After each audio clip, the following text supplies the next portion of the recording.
Hotel पे चाय P के निकल रहा था ही चलते चलते थक गया। थकने के बाद मैं बैठ गया। 2 मिनट बैठा, बैठ के थक वक ला के वहाँ से उठ गया। उठने के बाद चला आया तो चलते चलते अचानक मुझे एक ऐसी चीज़ दिख गई जिसे मैं देखकर हैरान हो गया। एक ऐसी चीज़ जो मैंने कभी नहीं देखी थी, जिसे देखकर मैं हैरान हो गया। फिर मैंने अपने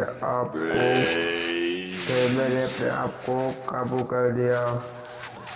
फिर मैं थोड़ा सा तेज थोड़ा तेज चलता गया। थोड़ा सा तेज चलते मैं भागने लगा। लेकिन मेरे दिल में जो खौफ था वो खौफ ही रह गया। मैंने बहुत भागने की कोशिश की। भागने के बाद मैं घर चला आया। घर चलाने के बाद फिर भी वहाँ भाग भाग के मैं थक गया था, लेकिन वो मेरा खौफ अभी तक नहीं निकला था।